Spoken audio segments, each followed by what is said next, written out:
Hello everyone, welcome to our channel learning curve learn today for a better tomorrow. I hope ਤੁਸੀਂ ਸਾਰੇ ਆਪਣੇ ਘਰ safe ਹੋਵੋਗੇ ਤੇ ਤੁਹਾਡੀ ਪ੍ਰੈਪਰੇਸ਼ਨ ਵੀ ਬਹੁਤ ਵਧੀਆ ਚੱਲ ਰਹੀ ਹੋਏਗੀ। ਪਟਵਾਰੀ ਦੀ ਨੋਟੀਫਿਕੇਸ਼ਨ ਕਿਸੇ ਵੀ ਟਾਈਮ ਆ ਸਕਦੀ ਹੈ। ਤੁਸੀਂ ਸਾਰੇ ਆਪਣੀ ਤਿਆਰੀ ਬਹੁਤ ਵਧੀਆ ਰੱਖੋ, ਠੀਕ ਹੈ। ਅੱਜ ਆਪਣਾ ਅਕਾਊਂਟਸ ਦਾ ਸਿਲੇਬਸ ਆਲਮੋਸਟ ਕਵਰ ਹੈ। ਅੱਜ ਆਪਣਾ ਲਾਸਟ ਲੈਕਚਰ ਹੋਏਗਾ, ਠੀਕ ਹੈ। ਨੈਕਸਟ ਲੈਕਚਰ 'ਚ ਆਪਾਂ ਡਿਸਕਸ ਕਰਾਂਗੇ ਜਿਹੜੇ ਪ੍ਰੀਵੀਅਸ ਈਅਰ ਕੁਐਸਚਨਸ ਜਿਹੜੇ ਅਕਾਊਂਟਸ ਦੇ ਆਏ ਹੋਏ ਆ, ਆਪਾਂ ਉਹ ਡਿਸਕਸ ਕਰਾਂਗੇ ਨੈਕਸਟ ਲੈਕਚਰ 'ਚ। ਅੱਜ ਆਪਾਂ ਡਿਸਕਸ ਕਰਾਂਗੇ ਸਿਰਫ ਉਹ ਚੀਜ਼ਾਂ ਜੋ ਵੀ ਆਪਣਾ ਟੌਪਿਕ ਪਿਛਲਾ ਰਹਿ ਗਿਆ ਸੀ। ਰੇਸ਼ੋ ਦਾ ਟੌਪਿਕ ਚੱਲ ਰਿਹਾ ਸੀ, ਕੁਝ 2 ਰੇਸ਼ੋਜ਼ ਉਹ ਕਰਾਂਗੇ। ਇੱਕ ਟੌਪਿਕ ਤੁਹਾਨੂੰ ਮੈਂ ਹੋਰ ਕਰਵਾਉਂਗੀ, ਠੀਕ ਹੈ। ਉਹ ਆਪਣਾ ਇੱਕ ਲੈਕਚਰ 'ਚ ਕਵਰ ਹੋ ਜਾਏਗਾ। ਸੋ ਆਪਣਾ ਰੇਸ਼ੋ ਟੌਪਿਕ ਚੱਲ ਰਿਹਾ ਸੀ, ਰੇਸ਼ੋ ਵਾਲਾ।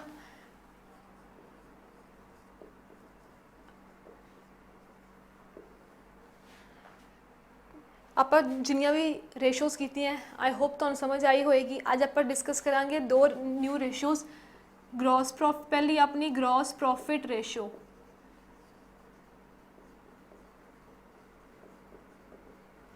ਗ੍ਰੋਸ ਪ੍ਰੋਫਿਟ ਰੇਸ਼ੋ ਜਿੰਨੀਆਂ ਆਪਾਂ ਰੇਸ਼ੋਜ਼ ਹੁਣ ਤੱਕ ਕਰ ਚੁੱਕੇ ਹਾਂ, ਇਸ ਤੋਂ ਇਲਾਵਾ ਐਗਜ਼ਾਮ 'ਚ ਸਿਰਫ ਉਹਨਾਂ ਦੇ ਆਉਣ ਦੇ ਹੀ ਚਾਂਸਿਸ ਜ਼ਿਆਦਾ ਨੇ। ਇਹ ਰੇਸ਼ੋ ਦਰਅਸਲ ਤੁਹਾਨੂੰ ਇਹ ਨੌਲੇਜ ਲਈ ਜਾਂ ਆਪਾਂ ਇੱਕ ਰਿਸਕ ਫੈਕਟਰ ਆਪਾਂ ਐਲੀਮੀਨੇਟ ਕਰਨ ਲਈ ਮੈਂ ਤੁਹਾਨੂੰ ਆਹ ਰੇਸ਼ੋ ਕਰਵਾ ਰਹੀ ਹਾਂ। ਇਹ ਇੰਪੋਰਟੈਂਟ ਨਹੀਂ ਹੈ, ਸਿਰਫ ਤੁਸੀਂ ਇੱਕ ਵਾਰੀ ਇਹਦਾ ਫਾਰਮੂਲਾ ਦੇਖ ਲਓ, ਠੀਕ ਹੈ।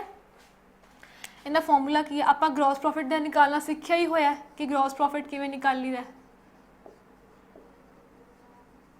ਇਹਦਾ ਫਾਰਮੂਲਾ ਹੈ gross profit upon revenue from operations. Revenue from operations means sales, ठीक है। ਹੁਣ ਆ ਸੇਲ ਕੀ ਕਵਰ ਹੋਏਗਾ? Cash sales, credit sales. Credit sales means ਜਿਹਦੀ ਪੇਮੈਂਟ ਆਪਾਂ ਨੂੰ ਫਿਊਚਰ 'ਚ ਮਿਲੇਗੀ, ਮਾਈਨਸ ਸੇल्स ਰਿਟਰਨ, ठीक है।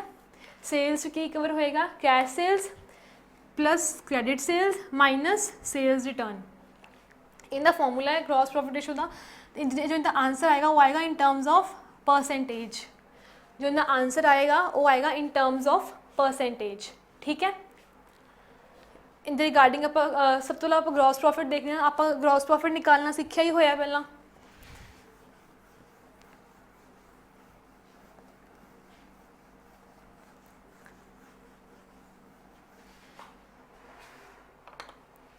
ग्रॉस प्रॉफिट किवें निकाली दा? फॉर्मूला की है ग्रॉस प्रॉफिट दा? Equals to sales minus cost of goods sold,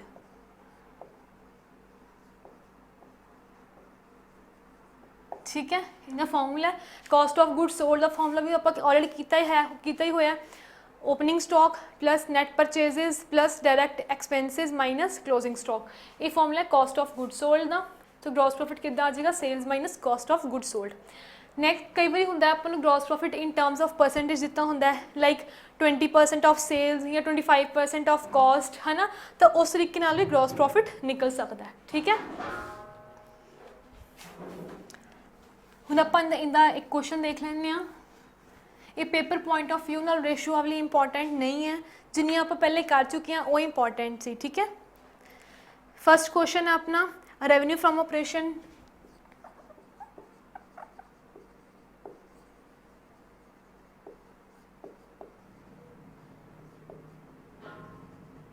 equal to 10 lakh,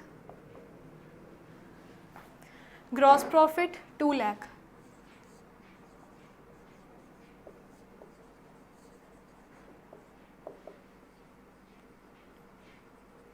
ये अपना क्वेश्चन है फर्स्ट। देखो कितना इजी क्वेश्चन है ना। जो एग्जाम से क्वेश्चन आए तो आप इनू स्किप तो करांगे ही नहीं, है ना। ग्रॉस प्रॉफिट कितना अपने को 2 lakh, revenue from operation 10 lakh. So जब इनका आंसर परसेंटेज आप डिस्कस किया ना, आंसर परसेंटेज आएगा। सो आप की करांगे इनू मल्टीप्लाई 100 करांगे परसेंटेज निकालने लई, ठीक है। सो इनका आंसर कितना आ गया अपने को? 20%। ठीक है, आई होप तुम सब समझ आया होएगा।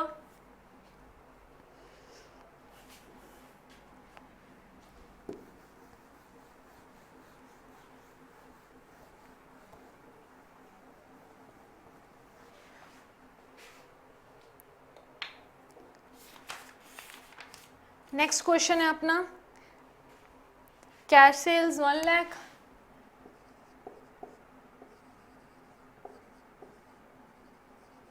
Cash sales 1 lakh, credit sales 90,000, sale return 10,000, sale return 10,000,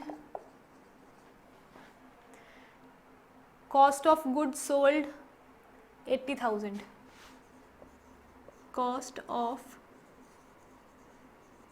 goods sold 80,000। Cost of goods sold का भी आप एक न्यू नाम तुहानू ऑलरेडी करवा चुके हुए हैं, फिर दोबारा दस देनी है, कहना cost of revenue from operation. मैं लिख देनी एक बार, cost of revenue from operation. ठीक है, क्वेश्चन नोट करो फिर अपन का सोल्यूशन करते हैं। अपना फॉर्मूला की है gross profit upon revenue from operation.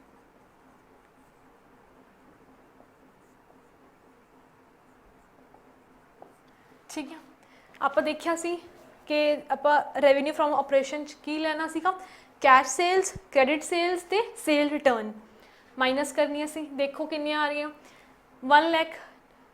1,90,000 minus 10,000 कितना आ गया 1,80,000।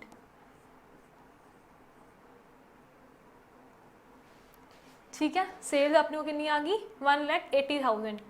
हुन कॉस्ट ऑफ गुड सोल्ड कितना है 80,000। ग्रॉस प्रॉफिट दा फॉर्मूला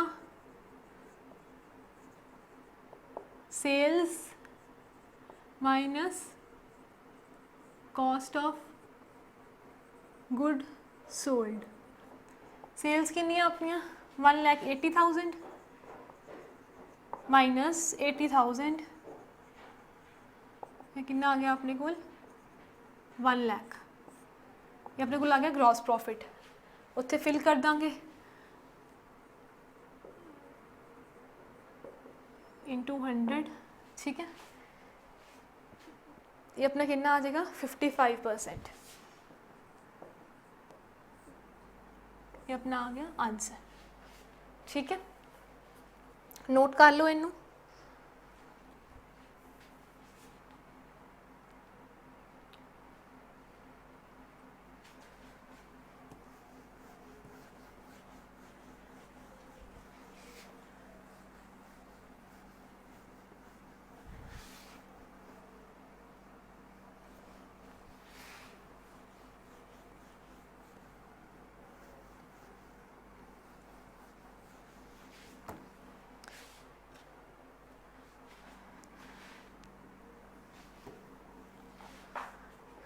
नेक्स्ट रेशो है अपनी net profit ratio.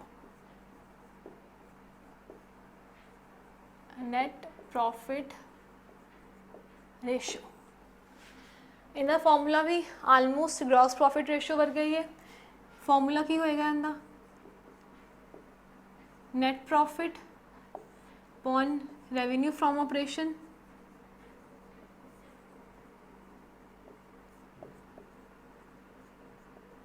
Into 100। Because अपन वो आंसर परसेंटेज चाहिए होंगे, इस करके करेंगे इंटू 100। इनका आंसर आएगा इन टर्म्स ऑफ परसेंटेज। ठीक है, हुण आप निकालना है नैट प्रॉफिट। नैट प्रॉफिट आप ऑलरेडी निकालना सीखा ही होया। ग्रॉस प्रॉफिट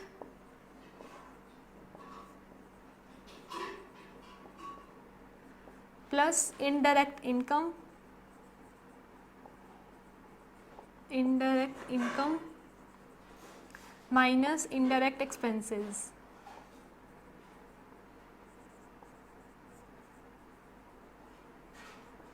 ठीक है। इनडायरैक्ट इनकम ਕਿਹੜੀ ਹੁੰਦੀ ਹੈ?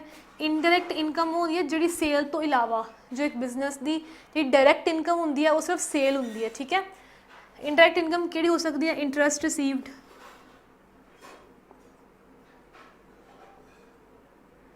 ਕਮਿਸ਼ਨ ਰਿਸੀਵਡ, ਰੈਂਟ ਰਿਸੀਵਡ, ठीक है। ये अपनी हो सकती है इनडायरेक्ट इनकम। इनडायरेक्ट एक्सपेंसिस किहड़े हो सकते हैं? एडवरटाइजमेंट, स्टेशनरी, रेंट पेड,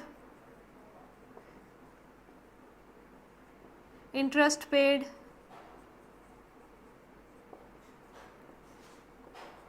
ठीक है। ये अपने हो गए इनडायरेक्ट एक्सपेंसिस।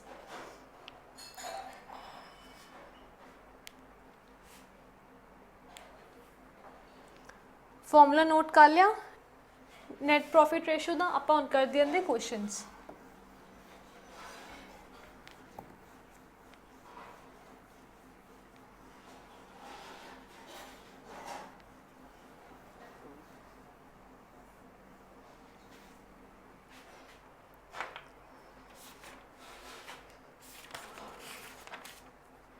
फर्स्ट क्वेश्चन है अपना, sales 10 lakh,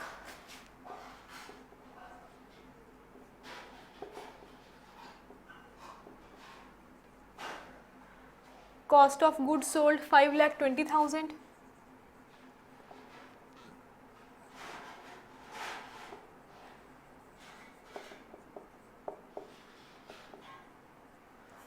indirect expenses 20,000।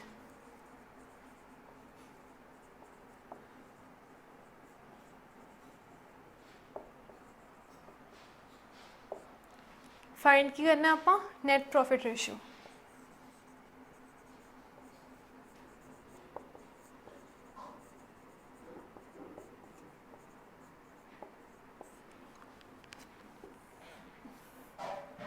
Question note करो, फिर आप देख लेना इनका सोल्यूशन देख लिया।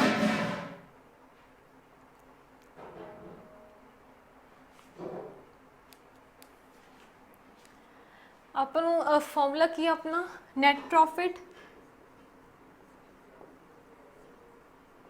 बाय सेल्स इंटू 100, ठीक है। नेट प्रॉफिट अपना कितना निकलेगा? जब अपने को ग्रॉस प्रॉफिट होएगा, ठीक है। ग्रॉस प्रॉफिट किवें आएगा अपना? 10 लाख माइनस 5,20,000, वो अपना कितना आ जाएगा? 4,80,000 minus indirect expenses 20,000।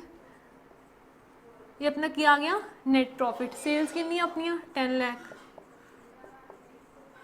Into 100, 4,60,000 by 10 lakh into 100, ठीक है। सो इन सॉल्व करके अपना आंसर कितना आ गया? 46%, ठीक है।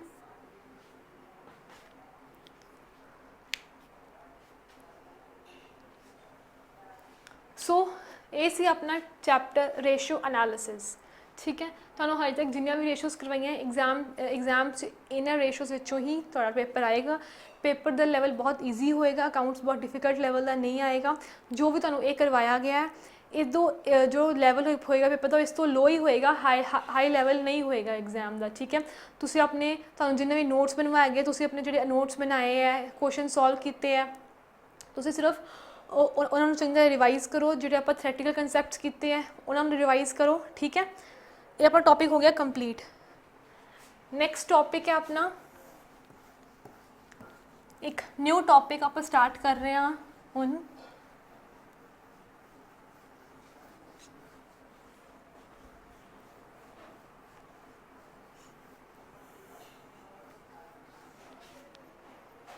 एक न्यू टॉपिक स्टार्ट कर रहे हैं जिसका नाम है cash flow statement. Cash flow statement. देखो कैश फ्लो स्टेटमेंट है तो बहुत डीप नहीं जाना, ठीक है। जो एक कॉमर्स स्टूडेंट ਨੂੰ ਪਤਾ ਹੀ ਹੋਏਗਾ ਕਿ ਕੈਸ਼ ਫਲੋ ਸਟੇਟਮੈਂਟ ਕਿਵੇਂ ਬਣਦੀ ਹੈ, ਠੀਕ ਹੈ। ਬਟ ਐਗਜ਼ਾਮ 'ਚ ਆਪਾਂ ਨੂੰ ਬਣਾਉਣੀ ਨਹੀਂ ਆਉਣੀ, ਸਿਰਫ ਆਪਾਂ ਨੂੰ ਇੱਕ MCQ ਟਾਈਪ ਕੁਐਸਚਨ ਆਉਣਾ ਹੈ ਅਤੇ ਆਪਾਂ ਸਿਰਫ ਉਸ ਲੈਵਲ ਤੱਕ ਹੀ ਆਪਾਂ ਉਹਨੂੰ ਤਿਆਰ ਕਰਨਾ ਹੈ ਚੈਪਟਰ ਨੂੰ, ਠੀਕ ਹੈ।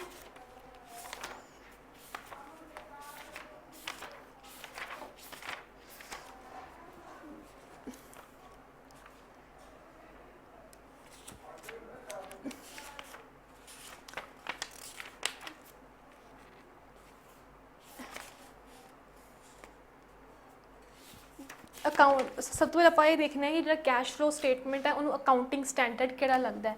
ਇਹ ਤੁਸੀਂ ਯਾਦ ਰੱਖਣਾ ਹੈ, ਅਕਾਊਂਟਿੰਗ ਸਟੈਂਡਰਡ 3, ਠੀਕ ਹੈ। ਇਹ ਚੀਜ਼ ਜ਼ਰੂਰ ਧਿਆਨ 'ਚ ਰੱਖਣੀ ਹੈ, ਕਈ ਵਾਰ ਐਗਜ਼ਾਮ 'ਚ ਆ ਸਕਦੀ ਹੈ, ਠੀਕ ਹੈ।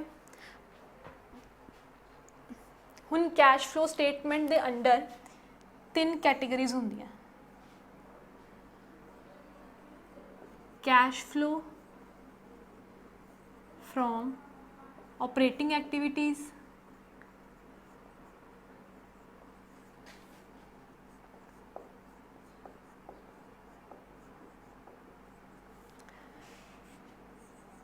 cash flow from investing activities,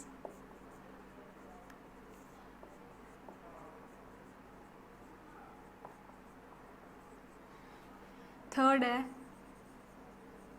cash flow from financing activities,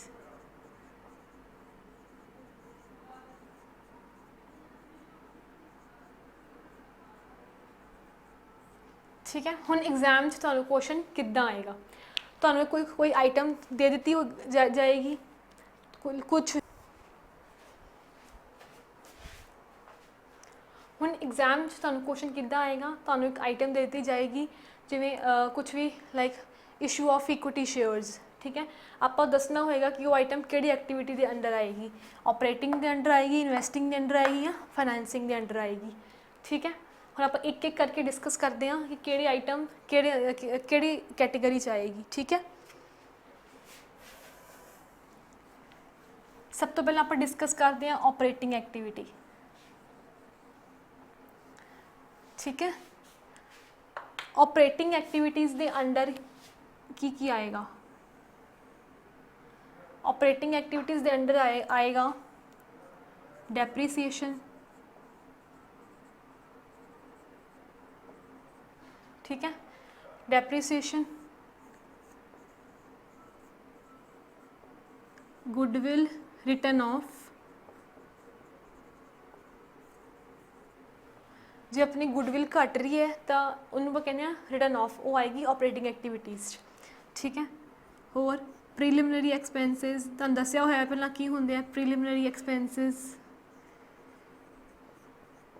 जिस स्टूडेंट नूं याद है कि एक्सपेंसिस किहड़े होंदे आ वो कमेंट बॉक्स से दस्से। प्रीलिमिनरी एक्सपेंसिस कोई भी अपनी इनडायरैक्ट इनकम है, इनकम इनडायरैक्ट इनकम मतलब कोई इंटरस्ट, कोई कमीशन, ठीक है, वो आ जाती है ऑपरेटिंग एक्टिविटी। जेडे भी अपने करंट एसेट्स ने या करंट लाइबिलिटीज़ ने, करंट एसेट्स, करंट एसेट्स,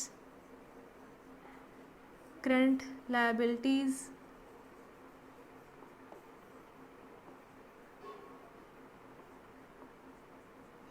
वो भी इसके अंडर ही आएंगियां, ऑपरेटिंग एक्टिविटीज़ के अंडर ही। होर propose tax, propose dividend, sorry, ठीक है, प्रपोज डिविडेंड, टैक्स पेड, ठीक है। ये कुछ आइटम्स ने जिहड़ियां ऑपरेटिंग एक्टिविटीज़ आंदियां, तुसीं नोट कर लो।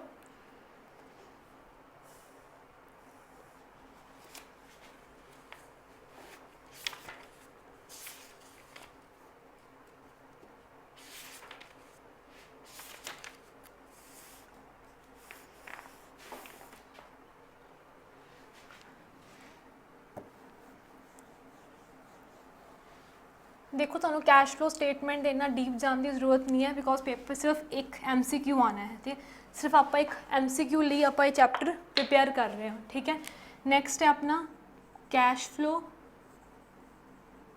From investing activities. देखो प्रीवियस ईयर पेपर इतों एक क्वेश्चन आया होया है। ठीक है, ਆਪਾਂ ਨੈਕਸਟ ਲੈਕਚਰ 'ਚ ਆਪਾਂ ਡਿਸਕਸ ਕਰਾਂਗੇ ਸਾਰੇ प्रीवियस ईयर क्वेश्चंस। ठीक है, ਹੁਣ ਆਪਾਂ ਦੇਖਦੇ ਇਨਵੈਸਟਿੰਗ, ਆਪਾਂ ਨੂੰ ਵਰਡ ਇਨਵੈਸਟਿੰਗ ਤੋਂ ਇਹ ਪਤਾ ਲੱਗਦਾ ਪਿਆ ਕਿ ਇਹਦਾ ਮਤਲਬ ਕੀ ਇਨਵੈਸਟ ਕਰਨਾ। ਠੀਕ है, हर एक पर्सन, हर एक कंपनी, हर एक बिजनेसमैन कितना कितना इन्वेस्ट करता है। लाइक अगर उन्हें बिल्डिंग खरीदी है, मशीन खरीदी है, कोई फर्नीचर खरीदिया है तो वो किस पर्पस नाल कि उन्होंने फ्यूचर च कुछ बेनिफिट्स मिलणगे उहदे तो। अगर उन्हें बिल्डिंग खरीदी है, ठीक है, तो उन्होंने फ्यूचर च उन्होंने कुछ ना कुछ बेनिफिट मिलेगा। या वो बिल्डिंग की करेगा, रेंट देगा, उन्होंने रेंट आएगा, या वो बिल्डिंग च की करेगा अपना बिजनेस सैटअप कर लेगा। मीनस उन्होंने फ्यूचर उन्होंने कुछ ना कुछ बेनिफिट्स जरूर मिलणगे। मशीनरी अगर उन्हें खरीदी है, मशीनरी नाल की करेगा, फ्यूचर बेनिफिट्स मिलणगे उन्होंने, क्योंकि मशीनरी नाल की करेगा, प्रोडक्शन करेगा। ठीक है, उनकी सेल इंक्रीज़ होएगी, उन प्रॉफिट्स होणगे। मीनस ਜਿਹੜੇ एसेट्स जो आप इन्वेस्ट करन नाल आपां नूं फ्यूचर 'ਚ कुछ बेनिफिट्स मिलते हैं। आपां नूं की कहने फिक्सड एसेट्स, फिक्सड एसेट्स कहने ना आपां उन्हां नूं जिन्हां तो आपां नूं कुछ फ्यूचर बेनिफिट्स मिलते हैं। आपां डिस्कस किया होया पहला। इन्वेस्टिंग एक्टिविटी मीनस वही है कि आपां फिक्सड एसेट्स 'ਚ इन्वेस्ट करना है, फिक्सड एसेट्स इन्वेस्ट करना है या उन्हां दी सेल करनी है। ठीक है, इहदे विच की आएगा, purchase of building, purchase of machinery, purchase of furniture, land. ठीक है, वो चीज़ां जिन्हां आपां नूं कुछ फ्यूचर बेनिफिट्स मिलणगे। होर जिद्दां आपां परचेज कीते उह आपां सेल भी कर सकते हैं। Sale of building, sale of machinery, furniture, land. आप ऑपरेटिंग एक्टिविटी जो आप डिस्कस किया ना गुडविल रिटर्न ऑफ, वो उदों है जो अपनी गुडविल घट रही होएगी। अगर अपनी गुडविल वध रही है, ठीक है, गुडविल रेजेज, तो वो आएगी इन्वेस्टिंग एक्टिविटी। ठीक है,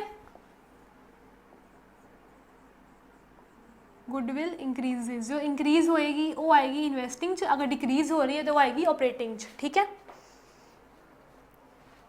purchase of investment,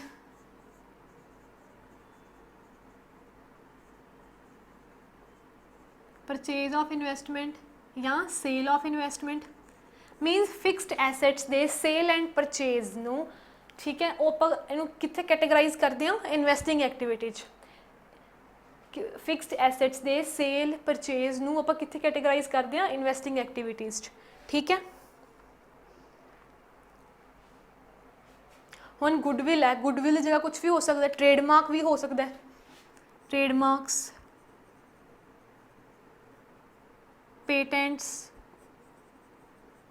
copyright.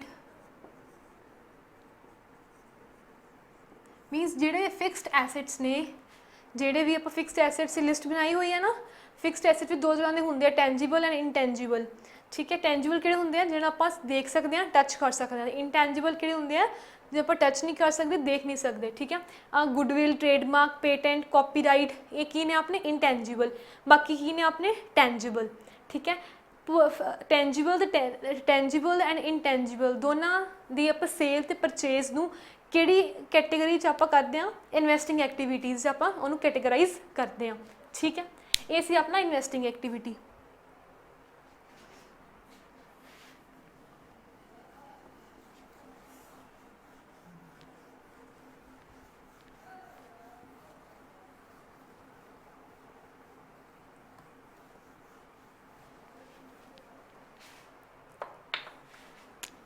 Next है अपना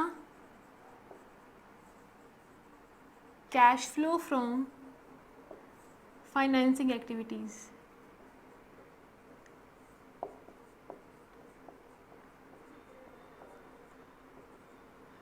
ਦੇਖੋ वर्ड फाइनेंसिंग तो ਆਪਾਂ ਨੂੰ ਕੀ ਪਤਾ ਚੱਲ ਰਿਹਾ ਹੈ फाइनेंस ਕੀ ਹੁੰਦਾ ਹੈ पैसा ठीक है फाइनेंस मीनस जिन्ना एक बिजनेस है ਉਹ ਚੱਲਦਾ ਹੈ ठीक है बिजनेस ਨੂੰ डे टू डे ऑपरेशंस ਲਈ एक्सपेंसिस ਲਈ कुछ ना कुछ पैसे लोड़ ਹੁੰਦੀ है ना देखो ਆਪਾਂ लास्ट ਲੈਕਚਰਸ ਆਪਾਂ डिस्कस ਕੀਤਾ ਸੀ ना कि कंपनी है कंपनी की करती है इक्विटी शेयर्स इशू करती है डिबेंचर्स इशू करती है प्रेफरेंस शेयर्स इशू करती है बैंक लोन लेंदी है ना ताकि वो क्यों लेंदी है ताकि वो अपने डे टू डे जो ट्रांजैक्शनस ने डे टू डे एक्सपेंसिस ने वो मीट कर सके ठीक है इहदे विच फाइनेंसिंग एक्टिविटीज़ विच की आएगा अपना issue of share capital issue of equity share capital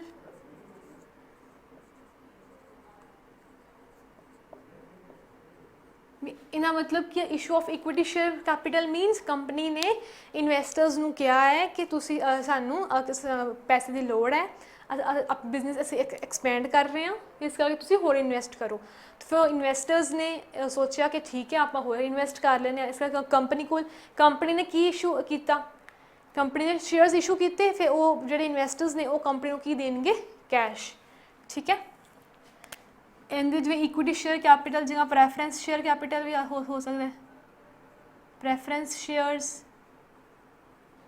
होर आपां ये देखना है कि कंपनी नूं जिहड़ा पैसा क्यों कितों कितों आ सकता है इक्विटी शेयर इशू करके प्रैफरेंस शेयर इशू करके डिबेंचर्स बैंक लोन ठीक है ये आप कर रहे हैं हजे इशू का मीनस ये हजे कंपनी को पैसा आया है ठीक है हुण कंपनी ने जिन्नी देर लोड़ सी पैसा उन्होंने यूज़ कर लिया हुण हो सकता है वापस करन ठीक है वापस करन डिबेंचर्स नूं की कहते हैं रिडम्पशन जो वापस करना होवे वो की वर्ड यूज़ होंदा है रिडम्पशन ऑफ डिबेंचर्स ठीक है अगर ये आपां लैने होन तो वो आएगा इशू डिबेंचर्स अगर आप डिबेंचर होल्डर्स का पैसा वापस करना है वो की वर्ड यूज़ होंदा है रिडम्पशन ऑफ डिबेंचर्स होर की रीपेमेंट ऑफ बैंक लोन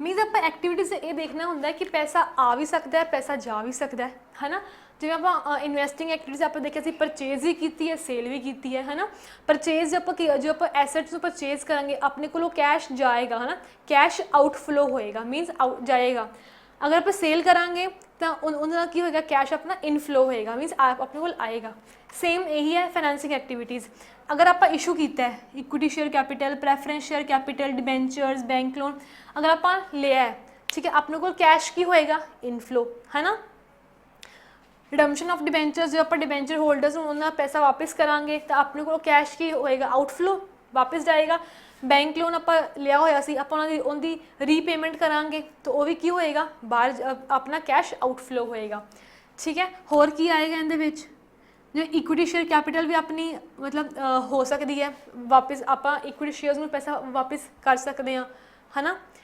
होर किने विच आएगा डिविडेंड पेड आप डिस्कस किया ना कि डिविडेंड किन्हों मिलता है शेयर्स नू शेयर होल्डर्स नू मिलता है डिविडेंड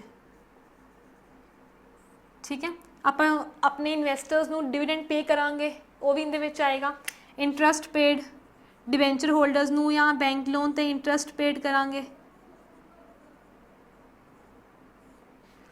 ठीक है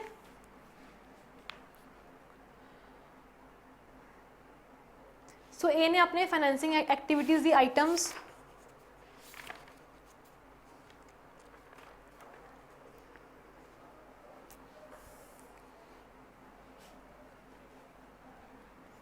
ये तुसीं नोट कर लो ये सी अपना topic cash flow statement exam से सिर्फ तुहानूं आइटम दी जाएगी तुसीं कैटेगराइज करना है कि किहड़ी एक्टिविटी के अंडर आएगी ऑपरेटिंग इन्वेस्टिंग या फाइनेंसिंग एक्टिविटीज़ के अंडर जिन्हें तुहानूं आइटम्स लिखवाइयां एग्जाम विच भी यही आइटम्स आएंगियां ठीक है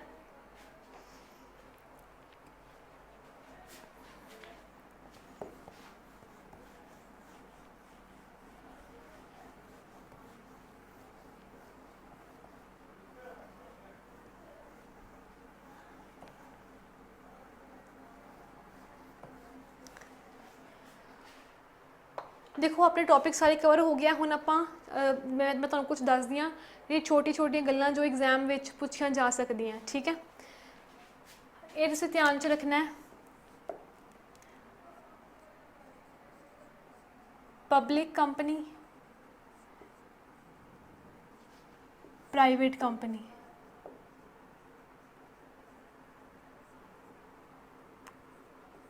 ठीक है। Public company and private company. सब तो पहला आपां नूं पहचान किवें हुंदी है कि ये पब्लिक कंपनी है या प्राइवेट कंपनी है। पब्लिक कंपनी दे नेम के पिछे की लिखा होएगा, जिवें आपां लिखते हैं ABC कंपनी लिमिटेड, ठीक है। आपां देखिए लिखा होंदा ना LTD लिखा होंदा, इसका मतलब की होंदा लिमिटेड। जी प्राइवेट कंपनी होएगी ना उनके पिछे लिखे ABC कंपनी प्राइवेट, PVT लिखा होंदा ना, PVT मीनस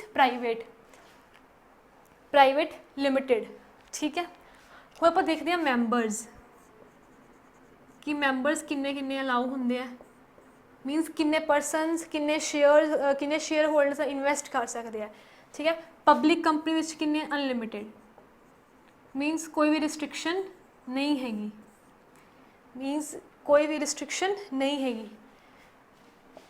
इधर देखते हैं मैंबरस, ये रिस्ट्रिक्टेड है 200 मैक्सिमम, ठीक है। प्राइवेट कंपनीज में सिर्फ 200 परसनस ही इन्वेस्ट कर सकते हैं, ठीक है।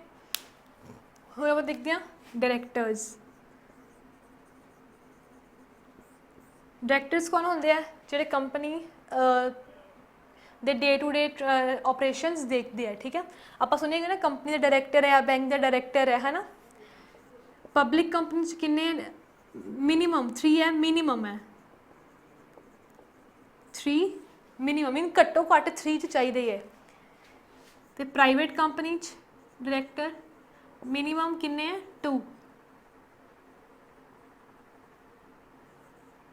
ठीक है, मिनिमम 2। तो मैक्सिमम दोनों तो सेम है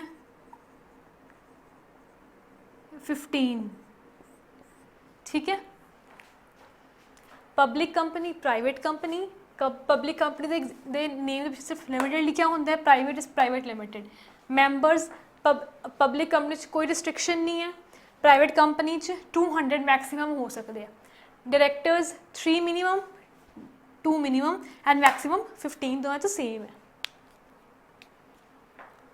ठीक है।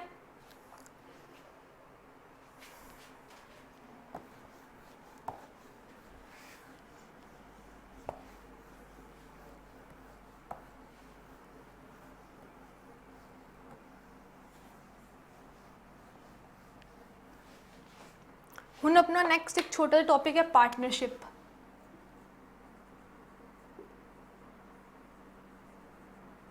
देखो पार्टनरशिप तो क्वेश्चन सबने सॉल्व किए होंगे, बिकॉज मैथ्स विच भी यूज़ होंदा है, बहुत सारे एग्जाम्स विच आंदे भी ने पार्टनरशिप के क्वेश्चन, ठीक है।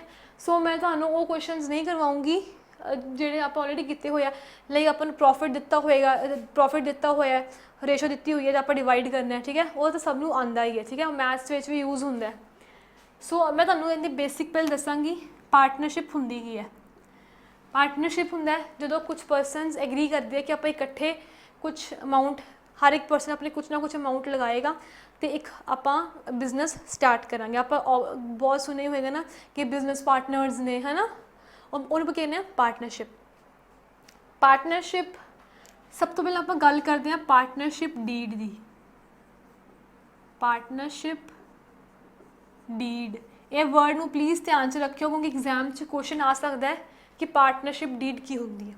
पार्टनरशिप डीड की होंदी है, हर जिन्ने भी पार्टनर्स ने एक बिजनेस स्टार्ट करन तो पहला कुछ डिसाइड करते हैं, है ना, लाइक कि अपने बिजनेस की टर्म्स एंड कंडीशनस होणगियां, अगर आपां नूं प्रॉफिट होएगा तो आपां किन्नी रेशो च डिवाइड करांगे, ठीक है। या ਜਿਹੜੇ पार्टनर्स ने उन्होंने सैलरी या कोई कमीशन या कोई इंटरस्ट देना है या नहीं देना, उन्होंने कैपिटल ते इंटरस्ट देना है या नहीं देना। सो ये चीज़ां पहले डिसाइड करके एक डीड बन जाती है, लाइक एक डॉक्यूमेंट बन जाता है। डॉक्यूमेंट के उपर की लिखा होंदा है, हर एक पार्टनर का नेम, उन्हों का एड्रैस, उन्हों का ऑफिस का एड्रैस, तो जी उन्होंने टर्म्स एंड कंडीशनस ने, ठीक है, लाइक कि पार्टनर ਨੂੰ ਕਿੰਨੀ सैलरी देनी है, पार्टनर ਨੂੰ इंटरस्ट कितना देना है, कि देना भी है नहीं देना, अगर प्रॉफिट होया है तो वो किन्नी रेशो किहड़ी रेशो विच आपां डिवाइड करना है। ठीक है, और उस डॉक्यूमेंट ਨੂੰ ਆਪਾਂ ਕੀ ਕਹਿੰਦੇ ਆ, पार्टनरशिप डीड। ठीक है, ये नोट कर लो प्लीज़। नैक्सट है अपना, अगर पार्टनरशिप डीड ना होए, क्योंकि कुछ बिजनेस होंगे, कुछ पार्टनर्स होंगे हैं वो अपने डीड बनवाते ही नहीं है। ठीक है, अगर कुछ भी मैंशन ना होए, पार्टनरशिप डीड होए ही ना, तो वो फिर जो प्रॉफिट होंदा है, प्रॉफिट जो होएगा वो डिवाइड होएगा इक्वली, मीन्स 1:1। ठीक है, जे पार्टनरशिप डीड नहीं है, नो पार्टनरशिप डीड, अगर पार्टनरशिप डीड नहीं है तो प्रॉफिट इक्वली डिवाइड होएगा 1:1। एग्जाम क्वेश्चन आ सकता है, in the absence of partnership deed in which ratio the profits will be distributed among the partners. So the answer होएगा इक्वली 1:1। ठीक है, अगर पार्टनरशिप डीड नहीं है या पार्टनरशिप डीड च कुछ नहीं लिखा होया तो पार्टनर्स नू कोई सैलरी नहीं मिलनी, no salary, no interest, no commission, no remuneration. ठीक है, अगर पार्टनरशिप डीड नहीं है या पार्टनरशिप डीड साइलेंट है, कुछ भी मेंशन नहीं है पार्टनरशिप डीड विच, तब किसी भी पार्टनर को कोई सैलरी नहीं मिलेगी, कोई इंटरस्ट नहीं मिलेगा, कोई कमीशन नहीं मिलेगी, कोई रेम्यूनरेशन नहीं मिलेगी, सिर्फ जो प्रॉफिट होएगा वो इक्वली डिवाइड होएगा पार्टनर्स विच। ठीक है, कोई पार्टनर ये नहीं कह सकता कि मैं इस बिजनेस पर ज़्यादा ध्यान दिता, मैं अपना बहुत टाइम इन्वेस्ट किया, सब मैनू फिर सैलरी चाहिए है, इंटरस्ट चाहिए है। ठीक है, कोई पार्टनर डिमांड नहीं कर सकता। हुण अगर इंटरस्ट ऑन कैपिटल की होंदा है, कैपिटल आप देखिए कैपिटल की होंदा है वो अमाउंट जिन्हें एक पर्सन बिजनेस स्टार्ट करता है। हुण जो अगर कोई पार्टनर है वो अपने अमाउंट देगा बिजनेस नूं, तो वो इन रिटर्न कुछ एक्सपैक्ट भी करेगा ना कि मैनूं इंटरस्ट मिले, है ना। तो इंटरस्ट ऑन कैपिटल अगर पार्टनर नूं कैपिटल का इंटरस्ट देना है तो वो 12% है मैक्सिमम, मीनस कोई भी पार्टनर 12% तो ज़्यादा डिमांड नहीं कर सकता। उवें सेम है इंटरस्ट ऑन ड्राइंग्स की होंदा है अमाउंट या फिर कुछ गुड्स जो पर्सन लेके जाता है अपने पर्सनल पर्पस लिए। ठीक है, ड्राइंग्स अगर वो लेके जाएगा तो बिजनेस उनका इंटरस्ट देगा, क्योंकि वो पैसा उन्हें खुद वरत्या पर्सनल पर्पस लिए, तो वो कितना है मैक्सिमम 6%। ठीक है, यही चीज़ें आती हैं। अगर मतलब बस उसे ये चीज़ ध्यान रखनी है कि पार्टनरशिप डीड की होंगी है, अगर कुछ भी साइलेंट होए सब कुछ या कुछ गिवन ना होए तो प्रॉफिट इक्वली डिवाइड होएगा। जो हम पार्टनरशिप के क्वेश्चनस है ना, प्रॉफिट दिता होया रेशो दी हुई है, हम डिवाइड करना है, वो क्वेश्चन सबनों आते ही होंगे है ना। सो ये सी अपना पूरा अकाउंट्स का सिलेबस। ठीक है, आई होप तुहानू सबनों समझ भी आया होएगा। हुण नैक्सट लैक्चर आप डिस्कस करांगे प्रीवियस ईयर क्वेश्चनस। ठीक है, तुहानू थोड़ा आइडिया हो जाएगा कि पेपर से क्वेश्चनस किस तरह के आते हैं। ठीक है, थैंक यू सो मच।